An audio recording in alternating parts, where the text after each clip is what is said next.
سورہ یوسف کا رکوع نمبر 5 اور 12ویں پارے کا رکوع نمبر 15۔ سب سے پہلے اس رکوع کا لفظی ترجمہ ہوگا مختصر گرامر کے ساتھ، پھر انشاءاللہ اس کی تفسیر ہوگی۔ بسم اللہ الرحمن الرحیم۔ وَدَخَلَ مَعَهُ السِّجْنَ فَتَيَانِ، اور داخل ہوئے یوسف علیہ السلام کے ساتھ جیل میں فتیان، فتح کہتے ہیں نوجوان کو، فتیان دو نوجوان۔ یوسف علیہ السلام کے ساتھ داخل کا مطلب یہ نہیں کہ بالکل ساتھ ساتھ، یعنی اسی زمانے میں داخل ہوئے۔ قال احدہما، دونوں میں سے ایک نے کہا، انی ارا، میں دیکھتا ہوں، نی اپنے آپ کو، یعنی خواب میں دیکھتا ہوں۔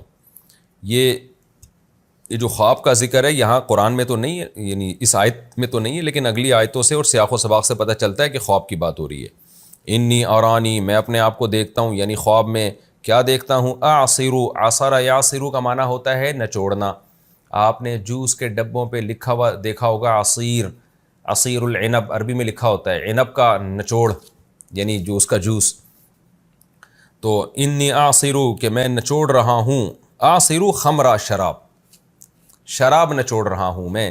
شراب نچوڑنے کا مطلب یہ ہے کہ انگور نچوڑ رہا ہوں اور جو نتیجے میں شراب بن رہی ہے، اس کو کہتے ہیں ما یعولو الیہ کے اعتبار سے اس کو شراب کہا ہے۔ ما یعولو کہتے ہیں انجام کے اعتبار سے، اصل میں تو ہونا یوں چاہیے اعصر العنب کہ میں انگور نچوڑ رہا ہوں، لیکن اس انگور نے بعد میں شراب بننا تھا تو اس لیے اس کو شراب سے تعبیر کر دی۔ یہ بھی گرامر میں زبانوں میں ایسا ہوتا ہے۔ اس کی مثال میں پہلے دے چکا ہوں کہ کوئی شخص یہ کہتا ہے بھائی مقتول کو قتل کس نے کیا؟ حالانکہ جب مقتول کو قتل کیا تھا وہ مقتول تھوڑی تھا، وہ تو زندہ آدمی تھا، لیکن قتل ہونے کے بعد مقتول ہو گیا نا، تو اس کو پہلے سے ہی مقتول کہہ دیا جاتا ہے۔ جو بھی کسی مقتول کو قتل کرے گا اس کو سزا ملے گی۔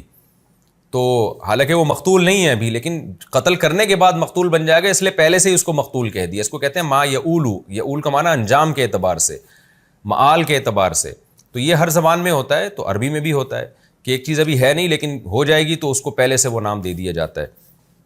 انی ارانی، بے شک میں دیکھ رہا ہوں اپنے آپ کو، اعصر خمرہ کہ میں شراب نچوڑ رہا ہوں، یعنی انگور نچوڑ رہا ہوں جو بعد میں شراب بنے گی۔ وقال الآخر، دوسرے نے کہا، انی ارانی، میں اپنے آپ کو دیکھ رہا ہوں، احملو کہ میں نے اٹھایا ہوا ہے، حمل کا معنی اٹھانا، فوق رأسی اپنے سر کے اوپر، خبزن روٹی، تأکل الطیر پرندے کھا رہے ہیں، منہ اس روٹی سے، پرندے نوچ رہے ہیں اس روٹی کو۔ نبئنا، نبأ ینبئ، سبح یسبح کی طرح خبر دینا، نبئنا ہمیں آپ خبر دیں، بتأویلہ اس خواب کی تفسیر کی۔ میں نے بتایا نا تاویل کا معنی تفسیر، اس خواب کی جو تفسیر ہے اس کی آپ ہمیں خبر دیجئے۔ انا نراک، بے شک ہم آپ کو سمجھتے ہیں، دیکھتے ہیں، من المحسنین اچھے لوگوں میں، ہمارا خیال ہے کہ آپ ایک اچھے آدمی ہیں، تو آپ ہمیں اس کی تعبیر بتائیں۔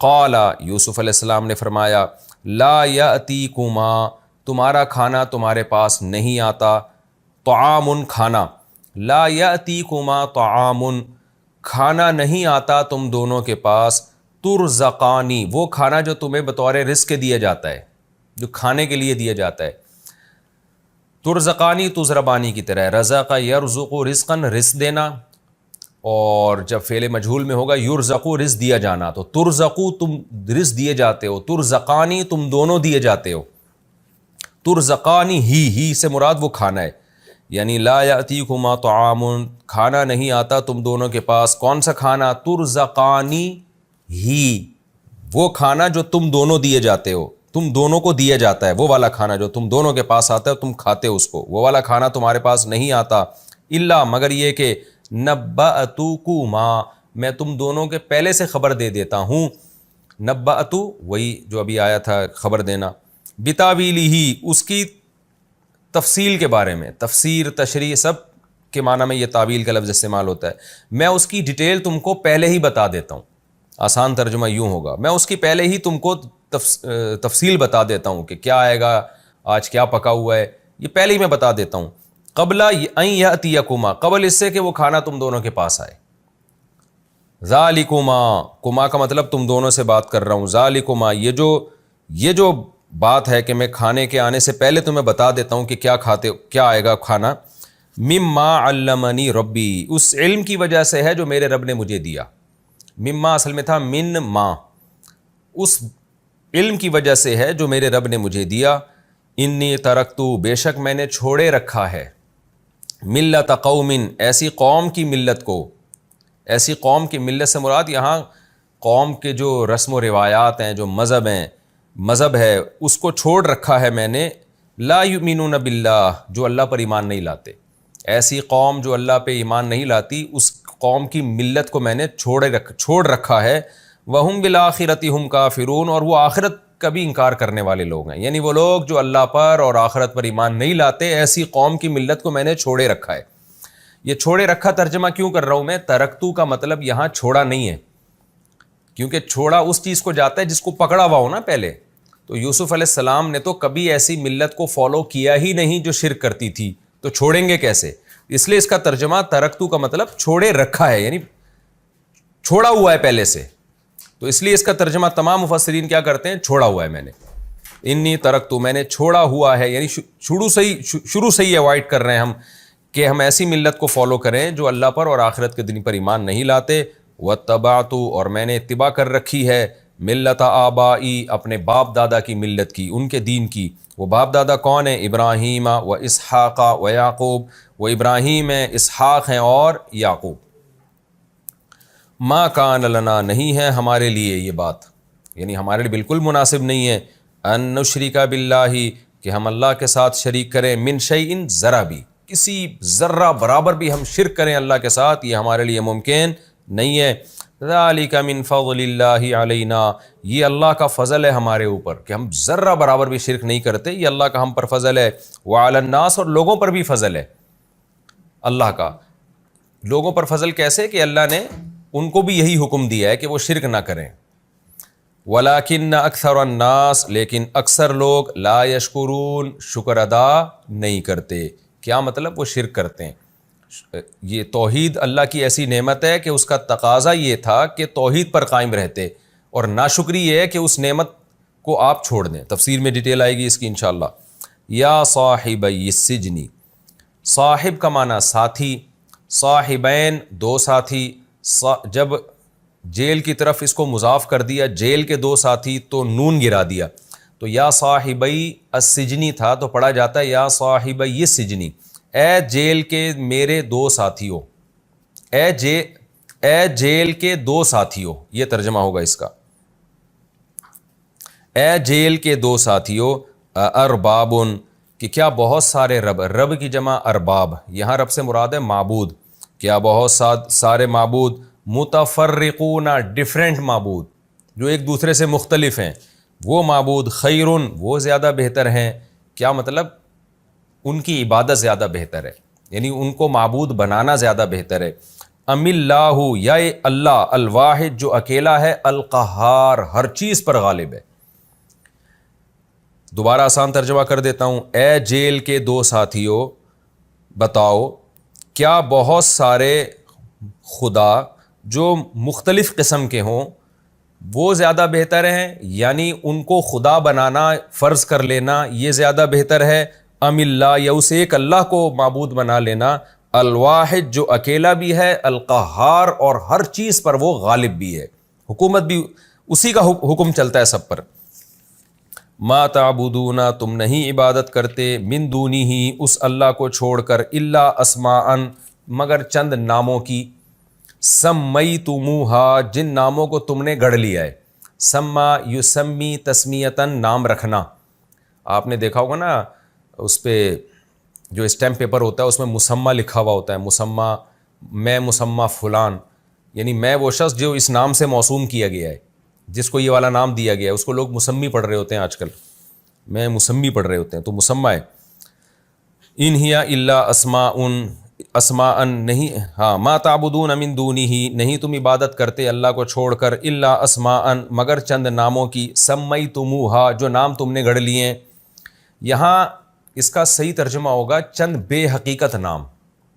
جب ہم، یعنی ایک محاورے کے طور پہ یہ کہا جاتا ہے کہ جن شخصیتوں کو آپ فالو کر رہے ہیں ان کی کوئی حقیقت نہیں ہے، تو ہم کہتے ہیں یار چند نام ہیں جو تم نے گھڑ لیے ہیں، انہی کے پیچھے پڑ گئے ہو. بے حقیقت نام، یعنی وہ نام برائے نام ہے، ان کے پیچھے کوئی شخصیت نہیں ہے.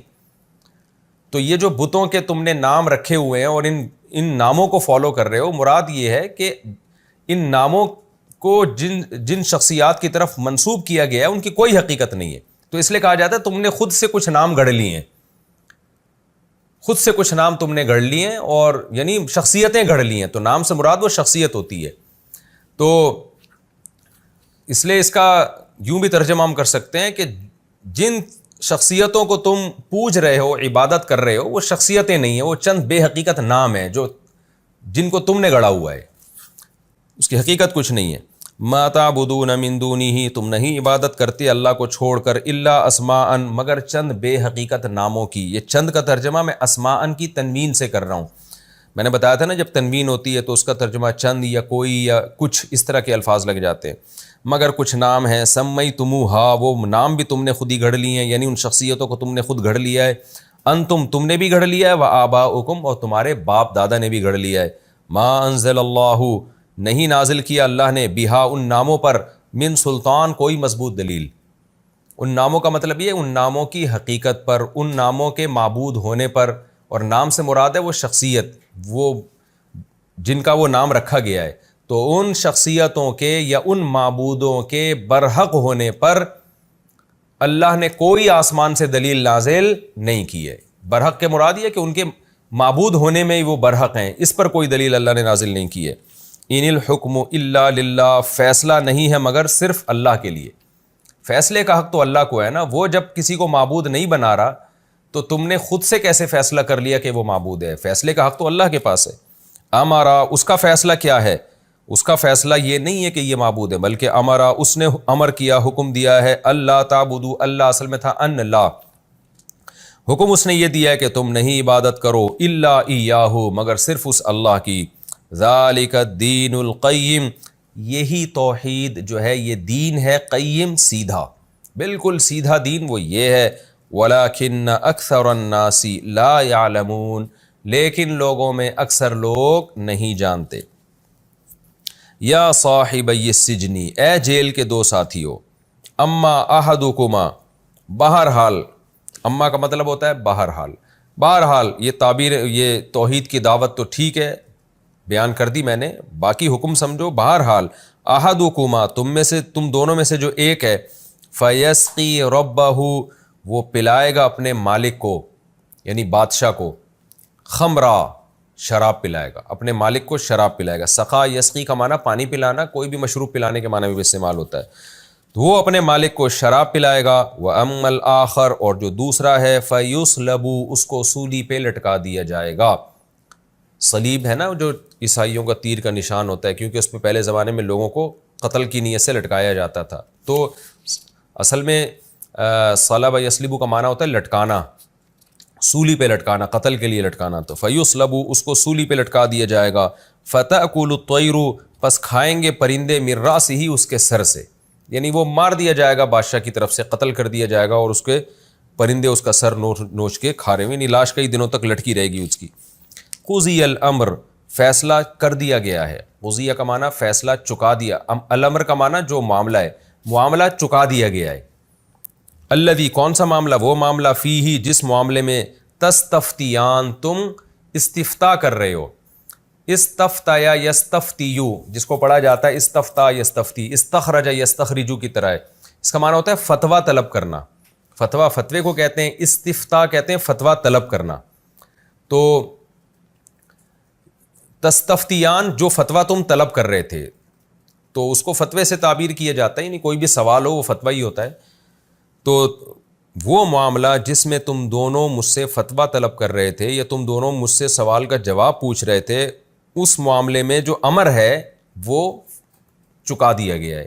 کیا مطلب؟ جو میں نے تمہیں خواب کی تعبیر بتائی ہے نا، اور جو معاملہ میں نے تمہیں بتایا ہے، قضیہ، یہ معاملے کا فیصلہ ہو چکا ہے، یعنی اب اسی طرح ہی ہوگا، ایسا نہیں ہے کہ یہ خواب کی تعبیر غلط بھی ہو سکتی ہے، صحیح بھی ہو سکتی ہے، ایسا نہیں ہے، جو میں نے بتایا ویسا ہو کے رہے گا، یہ مطلب ہے، یعنی جس کو رہائی ملنی ہے وہ رہا ہو کے رہے گا، اور جس کو پھانسی پہ لٹکنا ہے وہ لٹک کے رہے گا۔ اب اس کے لیے ذہنی طور پر تم تیار ہو جاؤ، اس میں ایسا نہیں ہو سکتا کہ کوئی دوسرا احتمال بھی ہو۔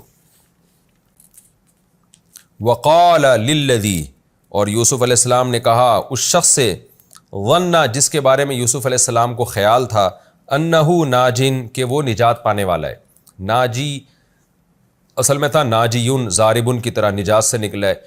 حضرت یوسف کا جس کے بارے میں خیال تھا کہ وہ نجات پا جائے گا منہما ان دونوں میں سے. دیکھو یہاں ظنہ یقین کے معنی میں ہے. ظن کا معنی ہوتا ہے خیال. تو خیال کبھی غالب گمان بھی ہو سکتا ہے, کبھی وہم بھی ہو سکتا ہے, کبھی 100% یقین بھی ہو سکتا ہے. ان سب معنوں میں اردو میں عربی میں ظن کا لفظ استعمال ہوتا ہے.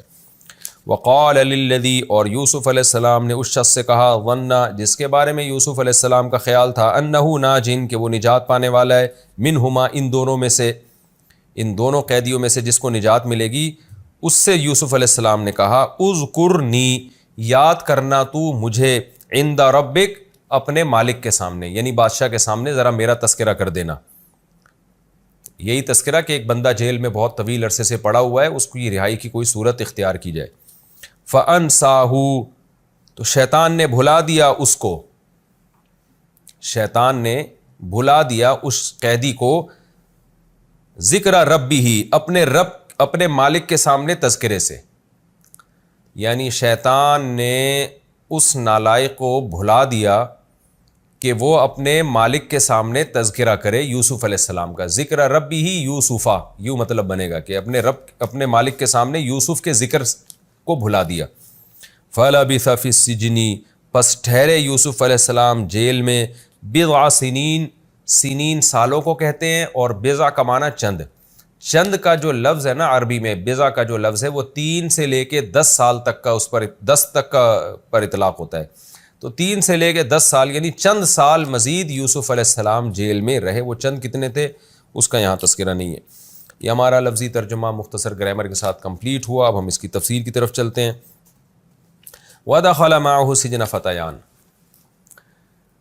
یوسف علیہ السلام کے بارے میں پچھلے رکوع میں ہم نے پڑھا کہ جیل میں جانے کا جو عزیز مصر تھا اس نے فیصلہ کیا کہ بھئی یوسف علیہ السلام کو جیل میں ڈال دیا جائے, کیونکہ ہماری بدنامی ہو رہی ہے. لوگ باتیں بنا رہے ہیں کہ ایک شخص اگر بے گناہ ہے تو اس کو اسی طرح پروٹوکول کے ساتھ کیوں رکھا ہوا ہے, اس کو سزا کیوں نہیں دیتے.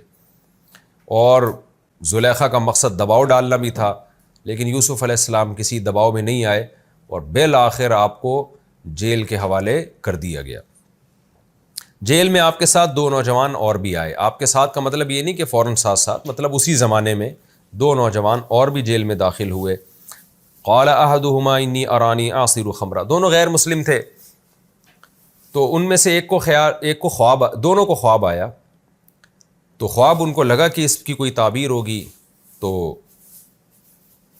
انہوں نے آ کے یوسف علیہ السلام سے کہا. ایک نے کہا کہ میں نے خواب میں دیکھا ہے کہ میں شراب نچوڑ رہا ہوں, اور دوسرے نے کہا کہ میں نے خواب میں دیکھا ہے کہ میں نے اپنے سر پہ روٹی رکھی ہوئی ہے جس سے پرندے کھا رہے ہیں, اس روٹی کے چگ کے جا رہے ہیں. تو یہ دونوں چونکہ بادشاہ کے دربار میں تھے اور دونوں کو سزا ملی تھی جیل کی. اور کہا جاتا ہے, بہت سارے مفسرین نے یہ بات ذکر کی ہے, بعض روایات بھی اس پر شاہد ہیں, کہ دونوں کو پر کیس یہ تھا کہ ان دونوں نے بادشاہ کو زہر ملا کے قتل کرنے کی کوشش کی ہے. واللہ عالم. بہرحال ظاہر ہے کوئی کیس تھا, بادشاہ کے خاص قریبی لوگ تھے یہ. ایک بادشاہ کو شراب پلاتا تھا, ایک بادشاہ کے لیے روٹی پکایا کرتا تھا. تو ظاہر ہے اتنے قریبی لوگوں کو جب سزا ہوتی ہے, اور پھر کیس چل رہا تھا ان دونوں کے اوپر کہ کس کو رہائی ملے گی اور کس کو سزا ملے گی, یا دونوں کو لٹکایا جائے گا یا دونوں کو رہا کیا جائے گا, یہ کیس چل رہا تھا. اسی دوران ان دونوں کو خواب آیا. ایک نے کہا میں شراب نچوڑ رہا ہوں, اور دوسرے نے کہا میرے سر پہ روٹی رکھی ہوئی اور پرندے اس روٹی کو نوچ کے اس میں سے روٹی کو کھا رہے ہیں. نبینا بتاویلہ, ان دونوں کو خیال آیا کہ اس خواب کی کوئی تعبیر ہوگی, اور یہ یوسف علیہ السلام کے پاس آئے اور کہنے لگے آپ ہمیں اس کی تعبیر بتائیں. انا نراک من المحسنین, ہم سمجھتے ہیں کہ آپ اچھے لوگوں میں سے ہیں. انا نراک من المحسنین, ہم آپ کو نیک سمجھتے ہیں. تو یہ انہوں نے کیوں کہا ہم آپ کو نیک سمجھتے ہیں؟ اس لیے کہ اگرچہ وہ دونوں غیر مسلم تھے, لیکن انہوں نے یوسف علیہ السلام کو دیکھا کہ وہ کتنا عرصہ ہم نے ان کے ساتھ جیل میں گزاری, ان کی عبادت دیکھی, ان کا تقوی دیکھا, ان کی طہارت دیکھی. کیونکہ غیر مسلموں میں پہلے تو صفائی کا کوئی نظام ہی نہیں تھا نا, تو ان کی صفائی ستھرائی دیکھی, ان کے بات کرنے کا انداز دیکھا, دعائیں مانگنا دیکھا. یہ سب چیزیں دیکھ کے چاہے وہ غیر مسلم بھی ہو, بہرحال ان چیزوں سے متاثر ہوتا ہے کہ اس شخص کا اپنے رب کے ساتھ بڑا گہرا تعلق ہے. آج بھی ہمیں لوگ بتاتے ہیں یورپ میں, آسٹریلیا میں, آپ اگر نماز پڑھ رہے ہو تو بہت سے گورے اپریشیٹ کرتے ہیں. ہمارے ایک دوست نے بتایا کہ میں نماز پڑھ رہا تھا تو ایک گورے نے میری بڑی تعریف کی اور کہا کہ ہم لوگوں نے تو اپنا مذہب بالکل چھوڑ دیا ہے. چلو تمہارے اندر یہ تو ہے نا کہ جس مذہب کو تم مانتے ہو اس کو فالو تو کر رہے ہو. تو یہ ایک انسان کی نیچر ہے کہ جب بھی کسی کو اچھا عمل کرتا ہوا دیکھتا ہے تو اس کی طرف دل مائل ہوتا ہے, اور ایسے موقع پہ پھر اسی طرح کے لوگوں سے تعبیریں بھی پوچھی جاتی ہیں. تو آئے, انہوں نے کہا ہم سمجھتے ہیں کہ آپ نیک آدمی ہیں. قال لا یأتیکما طعام. یوسف علیہ السلام نے ان کو فوراً تعبیر نہیں بتائی, بلکہ یوسف علیہ السلام کو موقع مل گیا کہ اب یہ دونوں میرے محتاج بن کے میرے سامنے آئے ہیں, انہوں نے میری نیکی کا بھی اعتراف کیا اور اب یہ مجھ پہ ڈیپینڈ کر رہے ہیں کہ میں کیا تعبیر بتاتا ہوں. ان کے سوال یہ سمجھنے کہ ان کے سوال کا جواب میرے پاس ہے. تو اب گویا ایک طرح سے یہ مجبور ہو گئے ہیں. تو جو مجبور انسان ہوتا ہے اس کا جب کسی سے مفاد ہوتا ہے نا تو وہ اس کی بات سنتا غور سے ہے. یہاں یوسف علیہ السلام کو موقع مل گیا کہ تعبیر بعد میں بتاؤں گا, پہلے ان کو توحید کی دعوت دے دوں, دین برحق کی دعوت دے دوں. کیسی زبردست حکمت کی بات ہے. دیکھیں یہ اس سے ہمیں کیا پتہ چلتا ہے کہ اتنا عرصہ ایسا لگتا ہے یوسف علیہ السلام نے ان کو دعوت نہیں دی تھی دین کی. وجہ اس کی یہ تھی کہ وہ جانتے تھے کہ یہ سیریس نہیں ہوں گے بلکہ رد کر دیں گے, ضد میں آ جائیں گے.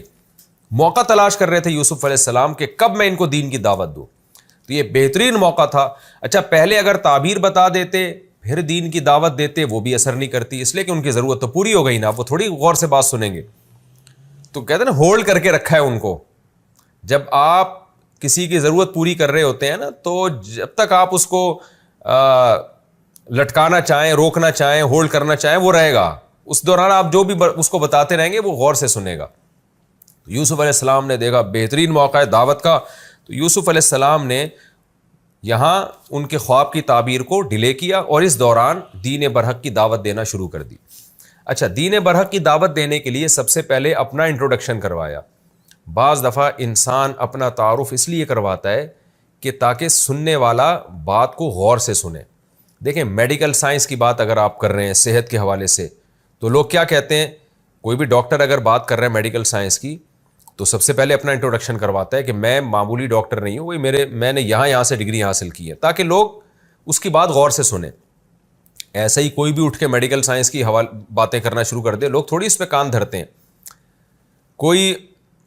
کوئی بھی شخص جو ہے وہ جب اپنی قابلیت بتاتا ہے تو اس شعبے سے متعلق پھر اس کی بات غور سے سنی جاتی ہے.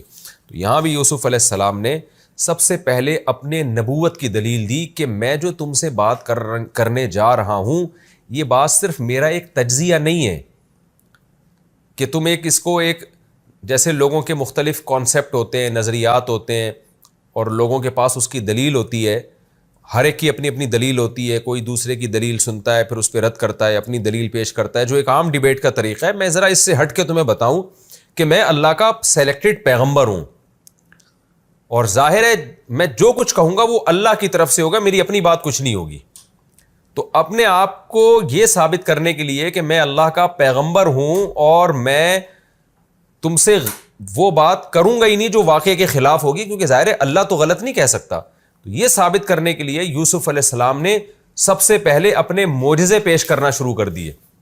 اور وہ معجزے کیا, انہوں نے بتایا کہ دیکھو تم نے بارہا یہ بات نوٹ کی ہے کہ جیل میں جب بھی ہم سب کے لیے کھانا آنے والا ہوتا تھا میں پہلے بتا دیا کرتا تھا کہ آج یہ پکے گا, آج یہ پکے گا, آج یہ کھانا آئے گا, اور جو میں بتاتا تھا وہی کھانا آ رہا ہوتا تھا. اس وقت تو تم لوگوں نے اس کی طرف زیادہ توجہ نہیں دی, لیکن آج میں بتا رہا ہوں کہ ایسا کیوں ہوتا تھا. ذالک مما علمنی ربی, یہ اس علم کی وجہ سے جو میرے رب نے مجھے دیا. وہ علم سے مراد ہے وحی, تو میرا رب وحی کے ذریعے مجھے بتاتا ہے, یہ میں خود سے نہیں فیصلہ کرتا, یہ خدا سے میرا لنک ہے, تعلق ہے. اللہ مجھے بتاتا تھا کہ ان کو بتا دو کہ آج یہ کھانا آئے گا, کل یہ کھانا آئے گا. تو یہ وحی ہے, تو مجھ پر وحی نازل ہوتی ہے اللہ کی طرف سے, میں اللہ کا نمائندہ ہوں زمین پر, مجھ پر آسمان سے وحی آتی ہے, اس وحی کے ذریعے میں بتاتا ہوں, ورنہ میرا کسی سے یہاں رابطہ نہیں ہے. اس زمانے میں تو ظاہر ہے فون اور یہ سب چیزیں, موبائل, یہ سب تو ناممکنات میں سے تھیں, تو کوئی رابطہ نہیں. میں تمہارے سامنے بیٹھا ہوتا ہوں, 24 گھنٹے تمہارے ساتھ موجود ہوں, اور میں تمہیں پہلے سے بتا دیا کرتا تھا کہ دوپہر کھانے میں یہ چیز آئے گی اور رات کھانے میں یہ چیز آئے گی. تو تم نے کبھی نوٹ نہیں کیا, یہ تم تو بس تعجب کرتے تھے کہ یہ کیسے بتا رہے ہیں. تو آج میں بتاؤں گا کہ میں کیسے بتایا کرتا تھا. دیکھیں اس سے پہلے یوسف علیہ السلام نے بتایا بھی نہیں ان کو کہ میں کیسے بتاتا تھا، کیونکہ وہ موقع تلاش کر رہے تھے کہ موقع پہ بتاؤں گا تو پھر اثر ہوگا. تو اس لیے یوسف علیہ السلام نے فرمایا لا یاتیکما طعام، دیکھو تمہارے پاس کھانا نہیں آتا تھا یا آتا ہے، ترزقانہ، جو کھانا تمہیں دیا جاتا ہے، الا نبأتکما، مگر میں تمہیں بتا دیا کرتا ہوں، بتاویلہ، اس کی پہلے سے تفصیل، قبل ان یاتیکما، اس سے پہلے کہ وہ تمہارے پاس آئے. تو تم نے یہ بات شاید نوٹ نہیں کی، آج میں تمہیں، یا نوٹ کی ہوگی تو تم نے اس کو شعبدہ سمجھ کے رد کر دیا ہوگا کہ بھئی حیرت کی باتیں کیسے بتا دیتا ہے، کوئی شعبدہ سمجھ لیا ہوگا، کوئی جادو سمجھ لیا ہوگا. نا ذالکما مما علمنی ربی، یہ میں بتاتا ہوں اس لیے جو میرے رب نے مجھے سکھایا ہے، یعنی یہ وحی کے ذریعے میں تمہیں بتاتا ہوں، میرا رب مجھے بتاتا ہے، اس کے بتانے سے میں تمہیں بتا دیتا ہوں. اب سوال پیدا ہوتا ہے میرے رب نے مجھے یہ مقام کیوں دیا کہ ایسا میرا رب سے کانٹیکٹ ہے، اس نے مجھے پیغمبر بنا لیا. تو یہ جو روحانی نعمت میرے رب نے مجھ پہ کی ہے، ایک نیکی ہے جو اللہ نے جس کی ہمیں توفیق دی ہے، اس نیکی کی برکت ہے کہ مجھ کو اللہ نے سلیکٹڈ بنا لیا ہے. تو تم بھی وہ نیکی کر لو تو اللہ تمہیں بھی کچھ اعلیٰ مقام دے دے گا. ظاہر ہے نبوت تو نہیں ملے گی، وہ تو اللہ کی طرف سے خاص بندوں کو ہی ہوتی ہے، لیکن تمہیں بھی مادی اور روحانی نعمتیں ملنا شروع ہو جائیں گی. وہ میں نے نیکی کیا کی ہے، انی ترکت ملت قوم، کہ ہم ایسی قوم کو فالو کرتے ہی نہیں ہیں جو اللہ اور آخرت پر ایمان نہیں رکھتے، اور میں فالو کرتا ہوں اپنے باپ دادا کو، ابراہیم، اسحاق اور یعقوب. اور ان میں کیا کوالٹی تھی؟ ما کان لنا ان نشرک باللہ من شیء، ہمارے لیے یہ مناسب ہی نہیں ہے، اس کا امکان ہی نہیں ہے کہ ہم اللہ کے ساتھ کسی کو ذرہ برابر بھی شریک کریں. تو جو مذہب کی جو بیس ہماری شروع ہوتی ہے وہ توحید سے شروع ہوتی ہے. تو ہم توحید پرست لوگ ہیں اور ہم شرک کی بدبو کو برداشت نہیں کر سکتے. یہ سب سے پہلی سیڑھی ہے اس روحانی ترقی کے لیے جس ترقی پر اللہ نے مجھے گامزن کیا ہے، جس ترقی کی طرف میں جا رہا ہوں. کیا خوبصورت انداز ہے آپ دیکھیں تبلیغ کا، اور آج ہم لوگوں کا اسٹائل دیکھیں، ہم بجائے دین کے قریب کرنے کے لوگوں کو اور دور کر دیتے ہیں. تو وقت چونکہ ہمارا کمپلیٹ ہو چکا ہے، تو انشاءاللہ اگلے ایپیسوڈ میں پھر یہیں سے اس آیت کی تفسیر شروع کروں گا. اگلے ایپیسوڈ میں ہم انشاءاللہ سورہ یوسف کا رکوع نمبر 5 اور 12ویں پارے کا رکوع نمبر 15، تو یہاں سے انشاءاللہ میں اس کی تفسیر شروع کروں گا کہ انی ترکت ملت قوم لا یؤمنون باللہ وہم بالآخرۃ ہم کافرون. بسم اللہ الرحمن الرحیم. سورہ یوسف کا رکوع نمبر 5 اور 12ویں پارے کا رکوع نمبر 15 چل رہا تھا، اور ہم اس آیت تک پہنچے تھے، اس کی تفسیر یہاں تک پہنچے تھے، انی ترکت ملت قوم لا یؤمنون باللہ وہم بالآخرۃ ہم کافرون، آیت نمبر 37. یوسف علیہ السلام نے خواب کی تعبیر بتانے سے پہلے اپنا تعارف کروایا کہ دیکھو تمہارے پاس کھانا آئے گا، آتا ہے، میں تمہیں پہلے سے بتا دیتا ہوں، تم بھی یہ چیز نوٹ کر رہے ہو، یہ وہ علم ہے جو میرے رب نے مجھے دیا. تو پہلے یوسف علیہ السلام نا اپنا پیغمبر ہونا ان کے سامنے ثابت کر رہے ہیں. انسان کا انٹروڈکشن ہوتا ہے، وہ اپنا منصب بتاتا ہے، تو سامنے والا پھر اس کی بات غور سے سنتا ہے، اور پھر بتا رہے ہیں کہ مجھے جو اللہ نے یہ مقام عطا فرمایا کہ مجھے نبوت دی، مجھے وحی کے ذریعے پہلے سے علم ہو رہا ہے کہ میں تمہیں پہلے سے بتا دیا کرتا ہوں، یہ ایک معجزہ جو میرے ساتھ ہوا. یہ کیوں؟ اس لیے کہ میں نے ایسی قوم کی ملت کو چھوڑ دیا جو اللہ اور آخرت پر ایمان نہیں رکھتے تھے. یہ اسلام کی بیس ہے، اللہ اور آخرت پر ایمان. اس کی وجہ سے اسلام اور دیگر نظریات ایک دوسرے سے الگ الگ ہوتے ہیں. تو حضرت یوسف علیہ السلام نے بالکل اسلام کی بیسک بات بتائی ان کو، دین برحق کی بیسک نالج دی ان کو. اس دین برحق کا جو تعارف کروایا وہ بالکل بیسک، کہ خدا کے وجود پر ایمان، ایک خدا پر ایمان، اور موت کے بعد کی زندگی پر ایمان. تو بتایا کہ مجھے اللہ کی طرف سے یہ انعام اس بیس پہ ملا ہے. وَاتَّبَعْتُ مِلَّةَ آبَائِي، صرف چھوڑ دینا کافی نہیں ہے برے لوگوں کی ملت کو، بلکہ پھر صحیح ملت کو فالو کرنا بھی ضروری ہے. اس کے لیے یوسف علیہ السلام نے کیا فرمایا؟ میں نے اپنے باپ دادا کی ملت کو فالو کیا ہے، ابراہیم، اسحاق اور یعقوب. اور یہ باپ دادا برائے باپ دادا نہیں، بلکہ ان کے اندر ایک کوالٹی تھی جس کی وجہ سے ان کو میں نے فالو کیا ہے. ورنہ صرف باپ دادا ہونے کی بیس پہ کسی کو فالو کرنا یہ تو سبھی کر رہے ہوتے ہیں. تو میرے باپ دادا میں کوالٹی تھی، وہ کیا تھی؟ ما کان لنا ان نشرک باللہ من شیء، ہماری شان ہی نہیں ہے. میں نے بار بار بتایا نا، ما کان لنا، کانا یکون لنا جب آتا ہے اس کا مطلب یہ ہو ہی نہیں سکتا ہم سے. ہماری شان ہی نہیں ہے کہ ہم اللہ کے ساتھ کسی کو ذرا بھی شریک کریں. ذالک من فضل اللہ علینا، یہ اللہ کے جو ہم پر فضل ہیں ان میں سے ایک فضل ہے یہ کہ ہم شرک نہیں کرتے، وعلی الناس، اور یہ لوگوں پر بھی اللہ کا فضل ہے۔ کیا مطلب؟ اللہ نے شرک کو حرام قرار دیا اور اللہ نے توحید پرست لوگ، ہم جیسے توحید پرست لوگ پیدا کیے تاکہ توحید دنیا میں زندہ رہے، تو یہ اللہ کا صرف ہم پر نہیں بلکہ لوگوں پر بھی فضل ہے تاکہ لوگ اس کو فالو کریں۔ وَلَٰكِنَّ أَكْثَرَ النَّاسِ لَا يَشْكُرُونَ، لیکن لوگوں میں اکثر لوگ شکر ادا نہیں کرتے۔ کیا مطلب؟ ناشکری میں یہ چیز بھی داخل ہے کہ آپ نعمت کی ناقدری کریں۔ کوئی آپ کو بہت قیمتی گفٹ دیتا ہے، آپ اٹھا کے اس کو پھینک دیں، تو یہ بھی نعمت کی ناقدری ہے۔ تو اللہ نے ہم کو توحید کی ایک نعمت دی ہے، اس عقیدے کے اختیار کرنے کا حکم دیا، تو لوگوں کو چاہیے تھا اس عقیدے کو لے لیتے، اس لیے کہ اس میں ان کا دنیا کا بھی فائدہ اور آخرت کا بھی فائدہ، لیکن لوگ شکر نہیں کرتے۔ کیا مطلب؟ اس نعمت کی ناقدری کی اور یہ عقیدہ چھوڑ کر شرک والا عقیدہ انہوں نے اختیار کرنا شروع کر دیا۔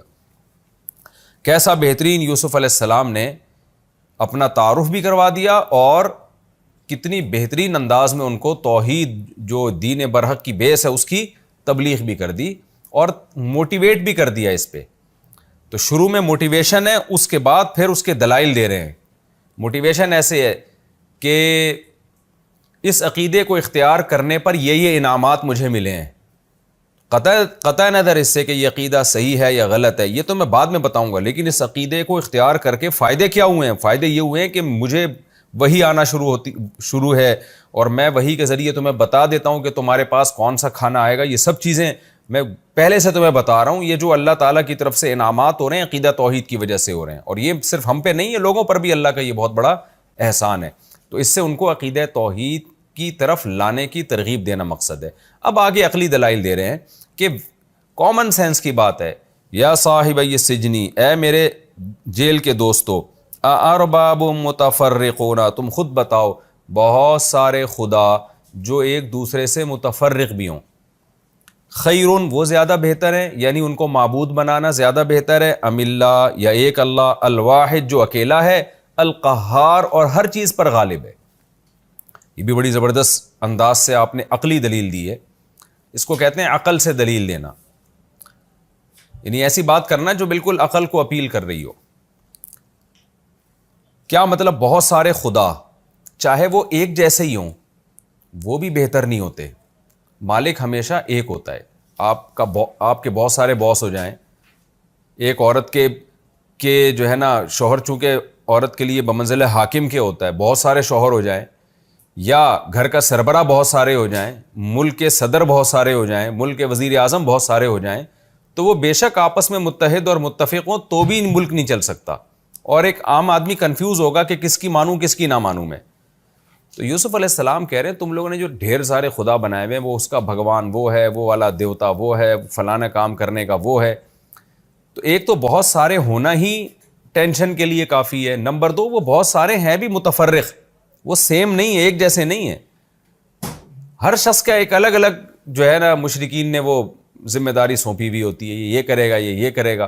تو یہ سارے جو ڈیفرنٹ قسم کے متفرق خدا ہیں جن کو پتہ ہی نہیں کہ کون سا خدا کس بات سے خوش ہوتا ہے، یہ بہتر ہیں یا ایک اللہ کہ اس کی دو صفات ہیں۔ نمبر ایک تو وہ ایک ہے، ایک کو معبود بنانا آسان ہے، اس میں انسان ایک سے دل لگانا آسان ہے، ایک سے اپنے راز و نیاز کی باتیں کرنا آسان ہے، ایک کے بارے میں یہ پتا ہو کہ سب کچھ یہی میرے مسئلے حل کرے گا، یہ آسان ہے۔ اور ایک تو اللہ کی ایک کوالٹی کیا ہے کہ وہ اکیلا ہے، نمبر دو القہار، اور سب پر غالب بھی ہے، پاورفل ہے۔ اگر ایک ہوتا مگر پاورفل نہ ہوتا، جیسے سیاسی حکومتیں ہوتی ہیں نا، وزیر اعظم تو ایک ہی ہوتا ہے مگر اس کو پتہ ہی نہیں ہوتا کہ اس کے اختیارات ہیں کیا کیا، پاورفل نہیں ہوتا۔ ایک خدا ہے جو ہر چیز پر غالب بھی ہے، تو بہتر نہیں ہے کہ جو سب سے بڑا ہے اسی کو بس اپنا معبود بناؤ، سب کی اس کی سب پہ چلتی ہے، اس پہ کسی کی نہیں چلتی۔ تو بتاؤ تمہاری عقل کیا کہتی ہے؟ پھر آگے جب دونوں طرح سے دلائل دے دیے، موٹیویٹ بھی کر دیا ان کو توحید کے بارے میں، اور ایک خدا کے برحق ہونے کی عقلی دلیل بھی دی، اب جھوٹے خداؤں کی برائی بیان کر رہے ہیں۔ پہلے اصل خدا کی اہمیت آ جائے نا، دیکھیں یوسف علیہ السلام اگر شروع سے ہی شروع کر دیتے جھوٹے خداؤں کو برا بلا کہنا تو وہ بدک جاتے کہ آپ تو ہمارے خداؤں کو برا بلا کہہ رہے ہو۔ آپ تو ہمارے معبودوں کو برا بلا کہہ رہے ہو. تو یوسف علیہ السلام نے بڑے ترتیب سے یہ کلام کیا کہ پہلے ان کو توحید کی نعمت کا نعمت ہونا بیان کیا کہ دیکھو ایک نعمت تو تم نے اپنی آنکھوں سے دیکھی ہے، میں تمہارے سامنے معجزے پیش کر رہا ہوں، یہ معجزے مجھے توحید کی برکت سے ملے ہیں. پھر عقلی دلیل دی کہ اس خدا کی اہمیت کا کیوں انکار کرتے ہو تم. اس کے بعد اب جیل کے جو قیدی ہیں وہ یہ سننے کے لیے تیار ہوں گے کہ ان کے معبودوں کو برا بھلا کہا جا سکے. پھر یوسف علیہ السلام نے ان کے معبودوں کی حیثیت بیان کی. ما تعبدون من دونہ الا اسماء، تم عبادت نہیں کرتے اللہ کو چھوڑ کر مگر چند گڑے ہوئے نام ہے، کوئی حقیقت نہیں ہے، نہ ان کے برحق ہونے پر کوئی عقل کی دلیل ہے، نہ کوئی خدا نے آسمان سے کوئی دلیل نازل کی ہے. ان ہی الا اسماء سمیتم وما تعبدون من دونہ الا اسماء، ایسے نام ہیں سمیتموها انتم وآباؤکم جو تم نے اور تمہارے باپ داداؤں نے گڑھ رکھے. یعنی وہ یہ کہہ سکتے تھے نا کہ ہم بھی اپنے باپ دادا کو فالو کر رہے ہیں، جیسے آپ اپنے باپ دادا کو فالو کر رہے ہیں تو ہم بھی باپ دادا کو فالو کر رہے ہیں. اس پہ یوسف علیہ السلام نے پہلے ہی بتا دیا کہ یہ تم نے بھی گھڑے ہوئے ہیں اور تمہارے باپ دادا نے بھی گھڑے ہوئے ہیں. تمہارے باپ دادا سیدھے دین پر ہوتے تو فالو کرتے نا، انہوں نے بھی تو ان کو اپنی طرف سے گھڑ لیا، ان کے پاس کیا دلیل ہے. تو نرے نام ہے، بے حقیقت نام ہے، ایسے ہی چند تم لوگوں نے اپنی طرف سے وضع کر لیے ہیں. ما انزل اللہ بہا من سلطان، اللہ نے ان کے برحق ہونے پر کوئی مضبوط دلیل نازل نہیں کی ہے. مضبوط دلیل کا ذکر اس لیے کیا کہ معبود کے برحق ہونے پر، کسی کو معبود قرار دینے پر تھوڑی سی دلیل کافی نہیں ہے. آپ اتنا بڑا عہدہ کسی کو دے رہے ہیں، اس کائنات میں معبود سے بڑا منصب کوئی نہیں ہے، اس سے بڑا منصب کوئی ہو ہی نہیں سکتا. تو کسی کو معبود بنانے کے لیے بہت مضبوط دلیل چاہیے، اس کے بغیر آپ تھوڑی معبود مانیں گے اس کو، کیونکہ معبود ماننے کا مطلب یہ کہ A to Z پھر اپنے آپ کو اس کے حوالے کرنا پڑے گا آپ کو. اس لیے یوسف علیہ السلام کہہ رہے ہیں کوئی مضبوط دلیل نہیں ہے. مطلب یہ نہیں کہ چھوٹی موٹی دلیل ہے، ظاہر معمولی سی دلیل بھی نہیں ہے، لیکن مقصد یہ تھا کہ اس کے لیے تو مضبوط دلیل ہونی چاہیے، وہ بھی نہیں ہے. ان الحکم الا للہ، حکم نہیں ہے صرف مگر اللہ کے لیے. تو حکم تو اللہ کا چلے گا، تو اللہ جو کہے گا ہمیں وہ کرنا ہے. وہ کیا اللہ کہے گا؟ امارا اللہ تعبدوا الا ایاہ، اس اللہ نے ہمیں حکم دیا ہے کہ تم اس کی عبادت مت کرو مگر صرف اسی اللہ کی. غلامی تم نے صرف اسی اللہ کی کرنی ہے، اس کے علاوہ کسی اور کی غلامی اور کسی اور کی عبادت کا کوئی تصور نہیں ہے. ذالک الدین القیم، یہی ہے برحق دین، یہی ہے برحق دین. یہ میں یہی کا ترجمہ کیوں کر رہا ہوں؟ ذالکا مبتدا ہے اور الدین میں الف لام داخل ہے، تو یہ حصر کا اگر یہ ہوتا نا ذالک دین، یہ ایک دین ہے، پھر اس کا ترجمہ ہوتا ہے یہ ایک دین ہے. یہاں الف لام لگا، اس کا مطلب یہی دین ہے، القیم برحق، تو صرف یہی ایک برحق دین ہے. اور ولیکن اکثر الناس لا یعلمون، لیکن اکثر لوگ اس بات کو نہیں جانتے. کیسی خوبصورت تبلیغ کی یوسف علیہ السلام نے، بڑی جامع، بڑی معنی. اب وہ کان لگا کے بیٹھے ہوئے ہیں کہ ہم نے یوسف علیہ السلام سے تعبیر پوچھنی ہے کہ خواب کی تعبیر تو بتائیں. یوسف علیہ السلام ان کے اس شوق کا فائدہ اٹھا کر تبلیغ کر رہے ہیں ان کو. اب یوسف علیہ السلام نے تعبیر بتائی. یا صاحبی السجن، اے جیل کے ساتھیو، اما احدکما، بہرحال تم دونوں میں سے ایک، فیسقی ربہ خمرا، وہ اپنے مالک کو شراب پلائے گا، یعنی رہائی ملے گی اس کو، مقدمے سے بری ہو جائے گا، اور جیسے پہلے شراب پلایا کرتا تھا اسی طرح سے پلاتا رہے گا. وَأَمَّا الْآخَرُ، اور جو دوسرا ہے، فَيُصْلَبُ، اسے سولی پر لٹکا دیا جائے گا. فَتَأْكُلُ الطَّيْرُ مِنْ رَأْسِهِ، اور پرندے اس کے سر سے نوچ نوچ کے کھائیں گے. اس کی لاش لٹکی رہے گی کئی دنوں تک اور پرندے اس کے سر سے کھاتے رہیں گے. قُضِيَ الْأَمْرُ، وہ معاملہ، الذی فیہ تستفتیان، جس کے بارے میں تم مجھ سے سوال پوچھ رہے تھے، الامر قضیہ، وہ معاملہ فیصلہ کر دیا گیا ہے. یعنی جو میں نے بتایا ہے الامر، جس کے بارے میں تم پوچھ رہے تھے، جو میں بتا چکا ہوں، یہ والا معاملہ جو ہے یہ فیصلہ کر دیا گیا. کیا مطلب؟ ایسا اب ہو کے رہے گا، ایسا نہیں ہو سکتا کہ اب یہ معاملہ نہ ہو. اس کو ایک کو رہائی ملے گی، وہ شراب پلائے گا بادشاہ کو، اور دوسرے کو بہرحال لٹکایا جائے گا. اب اس میں یہ یعنی یہ 100% یہی تعبیر ہے، یہ مطلب ہوا اس کا. وقال للذی ظن انہ ناج منہما، خواب کی تعبیر یوسف علیہ السلام نے بتا دی. اب ہمیں اس کا تذکرہ نہیں ملتا کہ ان دونوں نے اسلام قبول کیا یا نہیں کیا، دین برحق کو مانا یا نہیں مانا، یہ اللہ ہی جانے. ہو سکتا ہے دونوں نے مان لیا ہو سکتا ہے دونوں نے نہ مانا ہو سکتا ہے ایک نے توحید کا اقرار کر لیا ایک نے نہ کیا، وہ ان کی قسمت۔ وقال للذی، لیکن یوسف علیہ السلام نے کہا اس شخص سے جس کے بارے میں یوسف علیہ السلام کو خیال تھا کہ اب وہ اس کو نجات ملے گی اور وہ رہا ہو جائے گا، اس سے کہا انہ ناجم منہما، کہ ان دونوں میں سے یہ نجات پائے گا، اس کو کہا اذکرنی عند ربک، آپ بادشاہ کے سامنے اپنے مالک کے سامنے میرا تذکرہ کیجئے گا، بتائیے گا کہ ایک آدمی جیل میں بے گناہ پڑا ہوا ہے جس کو عزیز مصر نے جیل میں ڈال دیا، آپ ہی کے محل کا ایک آفیسر ہے جس نے مجھے ایک بے گناہ قیدی کو جیل میں ڈال رکھا ہے، تو بادشاہ سے تذکرہ کرنا شاید میری رہائی کی کوئی صورت بنے۔ لیکن فانساہ الشیطان ذکر ربہ، شیطان نے اس کو بھلا دیا بادشاہ کے سامنے یوسف کے تذکرے سے۔ فلبث فی السجن بضع سنین، اور یوسف علیہ السلام کچھ سال مزید جیل میں رہے۔ یہ بھی اللہ کی طرف سے دیکھیں آزمائش ہے کہ ایک موقع ملا تھا رہائی کا، وہ بھی ہاتھ سے چلا گیا۔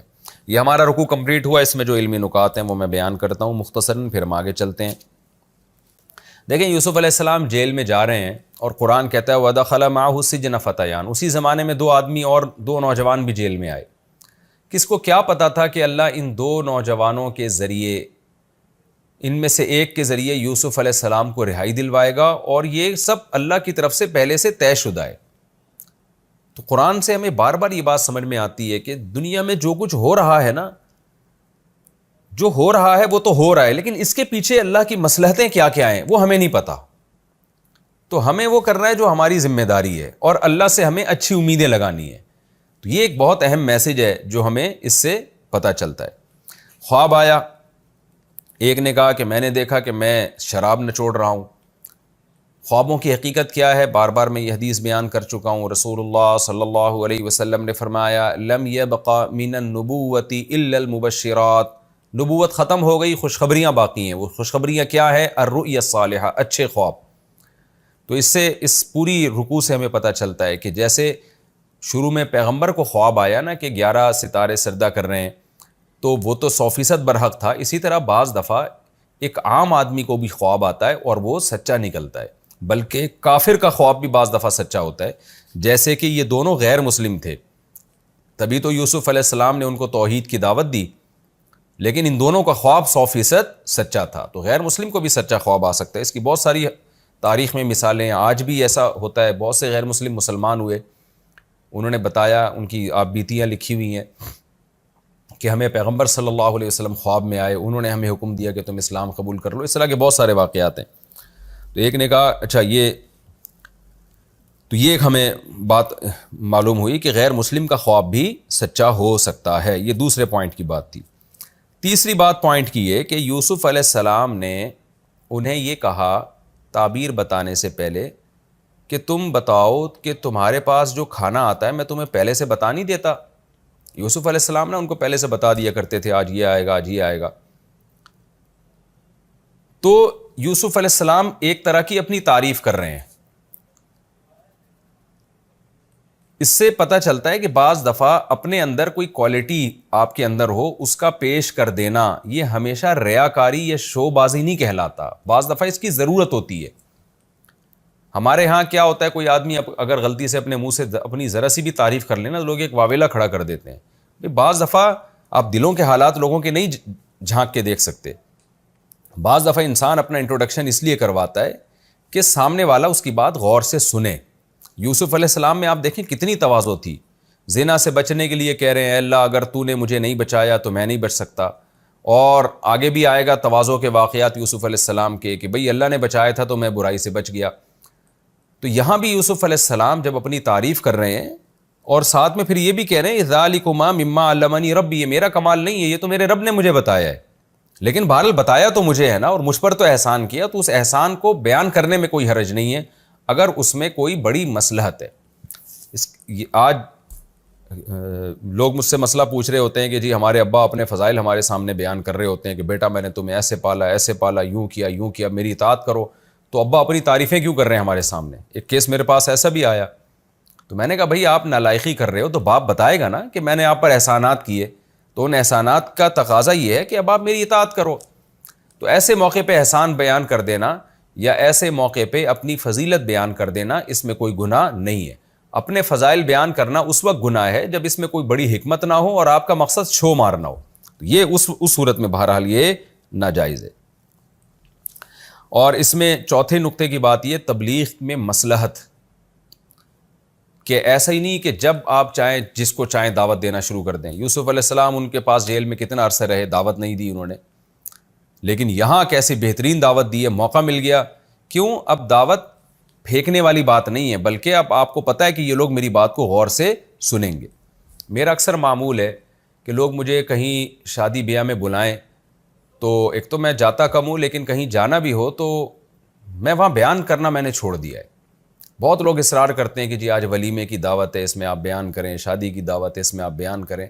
میں نے بہت تجربہ کیا ہے کہ لوگ آئے ہوتے ہیں دھوم دھڑکے کی نیت سے, کھانے پینے کی نیت سے, وہاں مولانا صاحب کا 1 گھنٹے کا بیان ہو جائے, لوگ پریشان ہونا شروع ہو جاتے ہیں, توجہ نہیں دے رہے ہوتے. تو یہ بھی ایسا ہی ہے کہ آپ ایسی محفل میں جا کے بات نہ کریں جہاں لوگ آپ کو لفٹ نہیں کرا رہے, بات سن نہیں رہے ہیں. وہاں یہ اس کی علامت ہوگی آپ دین کی بات پھینک کے آ رہے ہیں. وہاں اعلان ہو جانا تو ٹھیک ہے جی فلاں جگہ فلاں کا بیان ہوگا آپ وہاں تشریف لے آئیں, لیکن علماء کو اپنی بات کو پھینکنا. شادی بیاہ میں کیا ہوتا ہے, لوگ گول کرسیوں میں بیٹھے ہوئے ہوتے ہیں, اتنا بھی نہیں ہوتا کہ جو بیان کر رہا ہے اس کی طرف رخ کر کے بیٹھ جائیں. تو ایسے دین کی بات کو جا کے اسی طرف پھینک کے آ جانا, کوئی سن نہیں رہا, توجہ کسی کی نہیں ہے, تو یہ اپنی بات کو, اپنی ویلیو گرانا, اپنے دین کی ویلیو گرانا.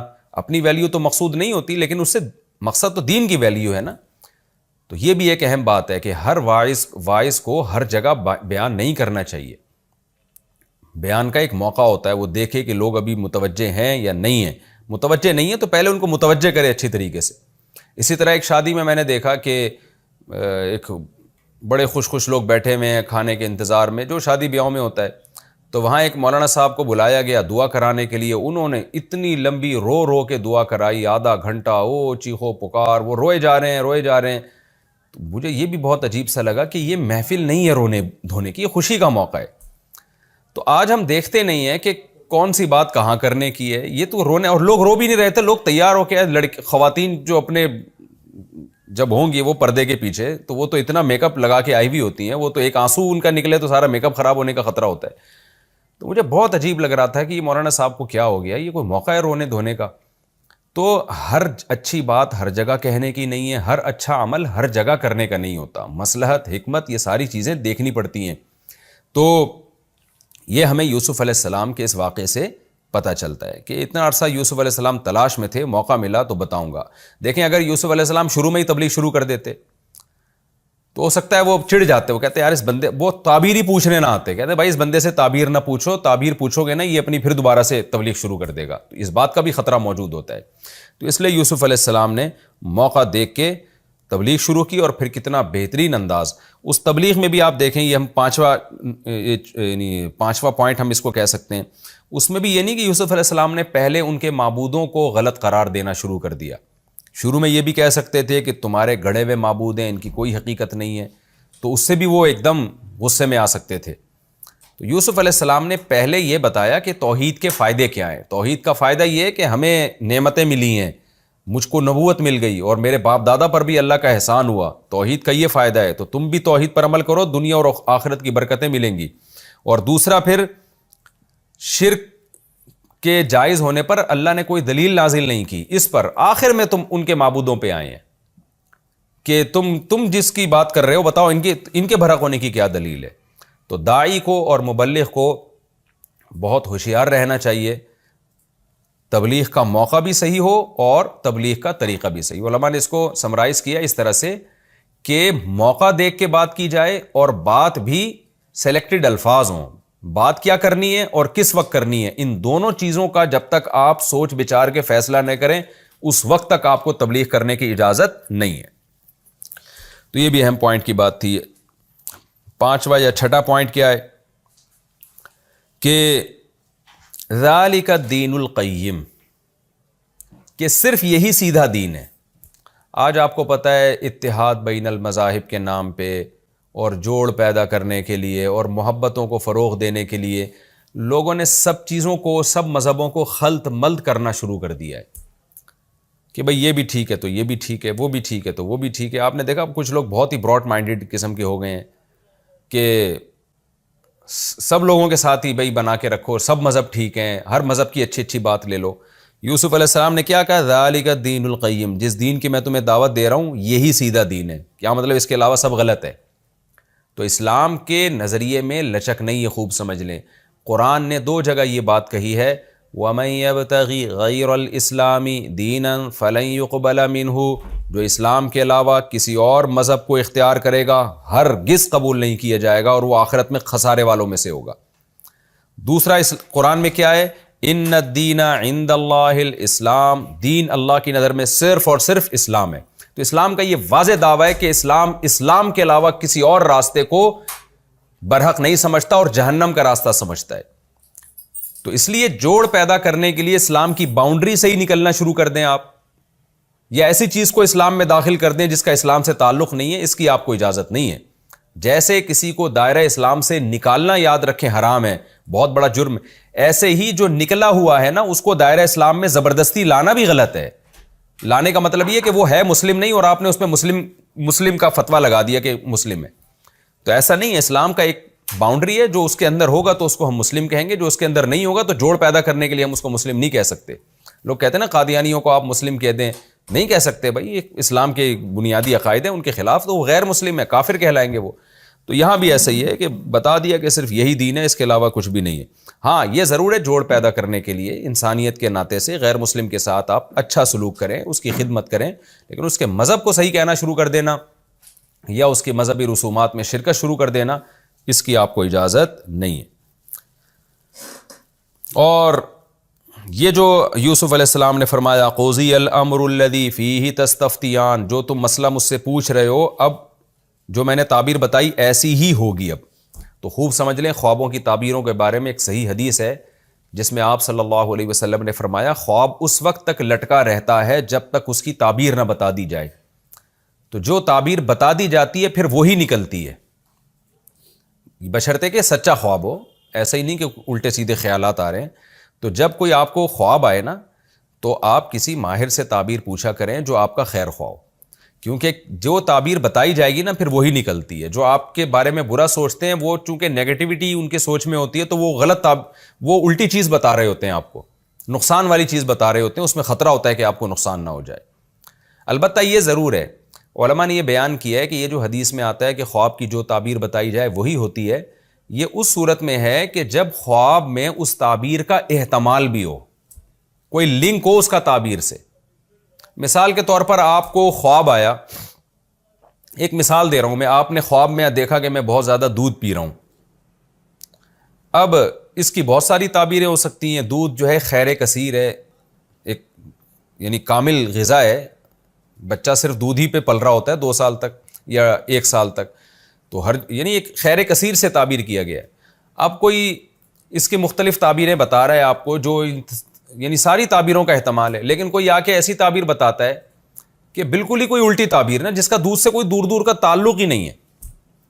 آپ کو خواب آیا کہ جی آپ دودھ پی رہے ہیں اور وہ آپ کو بتا دے کہ بھئی آپ کی بیوی کو طلاق ہونے والی ہے. اب اس کا دودھ سے کیا تعلق ہے بھلا؟ تو یہ اس طرح کی تعبیروں میں ایسا نہیں ہوگا کہ جو وہ تعبیر بتائے گا تو اس خواب کی پھر وہی تعبیر نکلے گی. نہ نہ نہ، چاہے وہ پہلے نمبر پہ بتا دے، یعنی خواب کی جو پہلی دفعہ تعبیر بتائی جاتی ہے نا وہ تعبیر درست نکلتی ہے. یہ مفہوم ہے حدیث کا. تو وہ پہلی دفعہ میں مراد وہ والی تعبیر ہے جس کی تعبیر ہونے کا احتمال بھی ہو. وہیں ادھر ادھر کی کوئی الٹی پھینک دے آ کے تو اس کو لفٹ نہیں کرانا چاہیے. ہاں ایسی تعبیر بتائے جس کا احتمال بھی ہو، یعنی یہ تعبیر بھی ہو سکتی ہے، یہ تعبیر بھی ہو سکتی ہے، یہ تعبیر بھی، جو ممکن بھی ہو وہ تعبیر ہے، اس خواب سے میچ کر رہی ہو، پھر ان میں جو تعبیر پہلے نمبر پہ بتائی جائے گی وہ تعبیر درست نکلتی ہے. تو اس لیے جب آپ کو خواب آئے اور آپ کو لگے کہ یہ سچا ہے، ہر خوابوں کی تعبیر نہ پوچھا کریں، آپ کو لگے کہ یہ سچا خواب ہے. دیکھیں جیسے جیل میں جو یہ قیدی تھے نا، ان کو تو پتہ نہیں روزانہ ہی خواب آتا ہوگا نا، خواب تو روز ہی آتا ہوگا. تھوڑی انہوں نے پوچھا یوسف علیہ السلام سے، اتنے دن یوسف علیہ السلام کے ساتھ رہے، اس دفعہ جب ان کو خواب آیا تو ان کو لگا کہ یہ کچھ ہمیں لگ رہا ہے کہ اس خواب یہ سچا خواب ہے، تو اس لیے انہوں نے آ کے تعبیر پوچھی. تو آج کیا ہوتا ہے، لوگ ہر صبح اٹھ کے پوچھ رہے ہوتے ہیں مجھے آج یہ نظر آیا، آج کوا نظر آیا، آج بلی نظر آئی، آج ماموں کو دیکھا میں نے، آج چاچو کو دیکھا، تو اوٹ پٹانگ چیزیں پوچھ رہے ہوتے ہیں. تو اگر آپ کو واقعی لگے کہ یہ کچھ لگ رہا ہے کہ یہ عام خوابوں سے ہٹ کے کوئی خواب ہے تو پھر اس کی تعبیر پوچھیں، لیکن یہ سوچ لیں کہ جو تعبیر پہلی دفعہ بتائی گئی بشرطے کہ وہ تعبیر خواب سے میچ بھی کر رہی ہو تو پھر وہی تعبیر آپ کی درست نکلے گی۔ تو اس لیے کسی ایسے شخص کو نہیں بتانا چاہیے جو آپ سے حسد کرتا ہو، جو آپ کو نقصان پہنچانا چاہتا ہو، وہ غلط وہ نہیں، غلط سے میری مراد وہ ایسی تعبیر بتائے گا جو آپ کے نقصان میں جا رہی ہوگی، تو پھر آپ کو خطرہ، یعنی اس بات کا امکان ہے کہ اس تعبیر کی وہی تعبیر نہ ہو جائے، اس خواب کی وہی تعبیر نہ ہو جائے اور آپ کو کہیں نقصان نہ ہو جائے۔ اور آخری ایک نقطے کی بات ہمیں یہ بھی معلوم ہوتی ہے کہ دیکھیں اللہ کے نیک بندوں پر کیسی آزمائشیں آتی ہیں، بلکہ اس سے پہلے ایک بات یہ کہ یوسف علیہ السلام نے جس کے بارے میں پتہ تھا کہ یہ بھی نجات پا کے جائے گا، اس سے سفارش کی کہ آپ بادشاہ کے سامنے میری رہائی کا انتظام کریں۔